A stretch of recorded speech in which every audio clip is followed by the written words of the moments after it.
शिव जी की कृपा से आज आप एक अत्यंत गोपनीय और फलदायक व्रत कथा सुनने जा रहे हैं। यह श्रावण मास का वह अध्याय है जिसे स्वयं भगवान शंकर ने सनत कुमार को बताया, जिसमें छुपी है लक्ष्मी प्राप्ति, संतान सुख और मनोरथों की सिद्धि का रहस्य।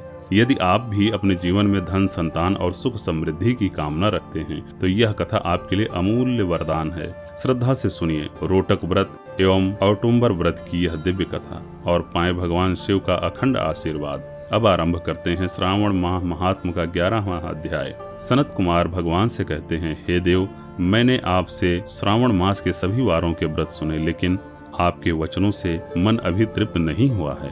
मुझे लगता है कि श्रावण मास जैसा कोई दूसरा पवित्र महीना नहीं है, अतः कृपा कर तिथियों का महात्म भी बताएं। भगवान उत्तर देते हैं, हे सनत कुमार, कार्तिक, माघ, वैशाख और मार्गशीर्ष महीनों का भी महत्व है, लेकिन इन सब से बढ़कर श्रावण मास है, क्योंकि यह साक्षात शिव स्वरूप है।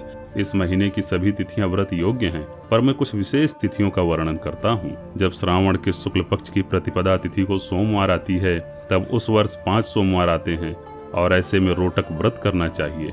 यह व्रत 3.5 महीने तक चलता है और लक्ष्मी की कृपा दिलाने वाला होता है। इस दिन सुबह उठकर संकल्प करें कि मैं आज से रोटक व्रत करूंगा और शिव जी की पूजा बिल्वपत्र, तुलसी, नीलकमल, चंपा, मालती आदि पुष्पों से धूप, दीप व नैवेद्य से करें। विशेष रूप से 5 रोटक बनाएं, 2 ब्राह्मणों को दें, 2 स्वयं खाएं और 1 शिव जी को अर्पित करें।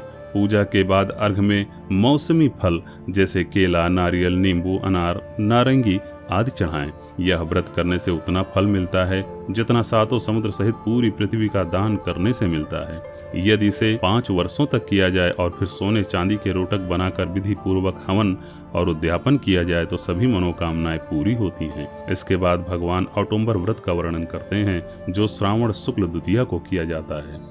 इस दिन प्रातः संकल्प करके गूलर के वृक्ष की पूजा करनी चाहिए और यदि पेड़ न मिले तो दीवार पर उसका चित्र बनाकर हे औटुंबर, हे हेम पुष्पक, हे जंत युक्त फल वाले, हे रक्तवर्णी फल वाले जैसे इन मंत्रों से पूजा करनी चाहिए।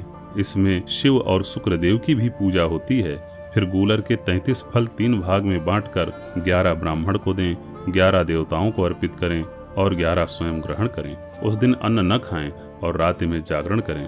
इस व्रत को 11 वर्ष तक करने के बाद स्वर्ण से बने गूलर वृक्ष और शिव शुक्र की मूर्ति बनवाकर पूजा करें। फिर 108 गूलर फलों और समिधा से तिल, घी सहित हवन करें। आचार्य की पूजा करें और सामर्थ्य अनुसार 10 ब्राह्मणों को भोजन कराएं। इस व्रत से व्रतधारी को अनेक पुत्रों की प्राप्ति होती है और लक्ष्मी का स्थायी वास होता है। भगवान कहते हैं, हे सनत कुमार, यह व्रत मैंने आज तक किसी को नहीं बताया। यह अत्यंत गोपनीय है। इसे श्रद्धा से करने वाला व्यक्ति सुख, संतान और समृद्धि से भर जाता है। यदि आपको यह कथा भाव स्पर्शी और प्रेरणादायक लगी हो तो कृपया इस चैनल को सब्सक्राइब करें, लाइक करें और दिव्य ज्ञान को अधिक से अधिक लोगों तक पहुँचाएं। अगली कथा में फिर मिलेंगे, तब तक भगवान शिव की कृपा आप पर बनी रहे। हर हर महादेव, शिव शरणम।